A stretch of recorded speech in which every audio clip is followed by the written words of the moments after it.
Dans un instant, parlons en attendant d'une opération qui avait pour but ce matin de promouvoir l'esprit d'entreprise dès le plus jeune âge. La 4e édition du Salon régional des mini-entreprises. Plusieurs centaines de collégiens, lycéens et autres jeunes de la mission locale y ont participé en montant un projet d'entreprise, un moyen pour eux de s'essayer à l'entrepreneuriat. Voyez ce reportage de Luis Sabas.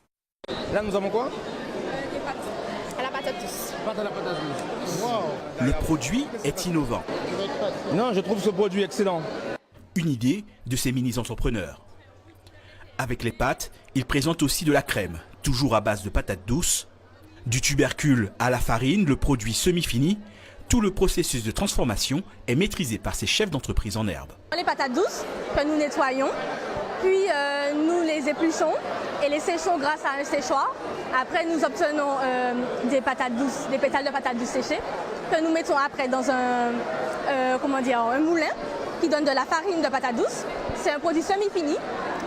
Puis nous avons, après la farine de patates douces, ce produit est innovant puisque nous utilisons nos légumes caribéens que nous avons voulu valoriser, c'est-à-dire la patate douce qui est sans gluten.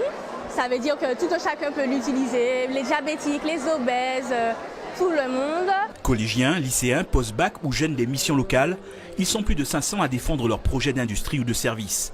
De bonnes idées, souvent originales, comme ce jeu. Je prends le pion bleu. Les jeunes acteurs de demain abordent des sujets sérieux façon jeu de loi. Que veut dire le SIG VIH? Ma classe et moi-même présentons un Serious Game, un jeu sérieux qui a pour but de sensibiliser les jeunes face au comportement à risque. Dans ce Serious Game, nous trouvons 4 thèmes qui sont la drogue, le harcèlement, la violence et la sexualité. Vous lancez les dés, vous avancez dans le jeu et en fonction de la case, vous avez une question. Toutes ces mini-entreprises ont une réelle existence. Les jeunes ont pour tâche de les faire vivre le temps d'une année scolaire, bien suffisant pour connaître un certain succès, comme ces magnettes qui servent à ranger conserves et autres contenants métalliques. Cette entreprise marche bien parce que les clients sont très intéressés, parce que c'est un produit surprenant, innovant, qui n'existe pas encore. Il s'agit avant tout d'une compétition entre établissements scolaires. Des juges vont de stand en stand pour établir des notes.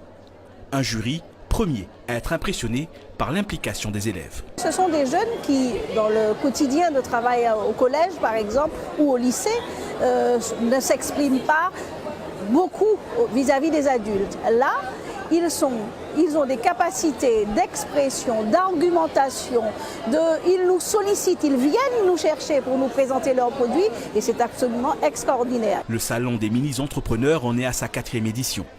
3 promotions de jeunes ont déjà été sensibilisés à l'entrepreneuriat. Certains se sont révélés à travers cette aventure. Il y en a beaucoup effectivement qui ont expérimenté le programme mini-entreprise et du coup ils se sont dit « Ah, moi je peux faire cela ». Ils ont pris une assurance, une certaine confiance.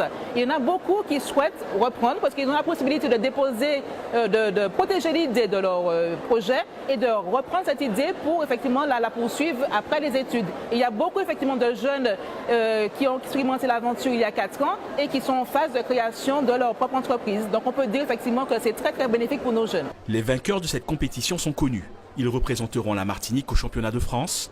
Un honneur qui revient à Easy Magnette pour les collèges. Soable de la mission locale du Nord avec son réseau social pour personnes à mobilité réduite. Cole du lycée Joseph Gaillard avec son compost. Et Sweet Potatoes du LP du Robert.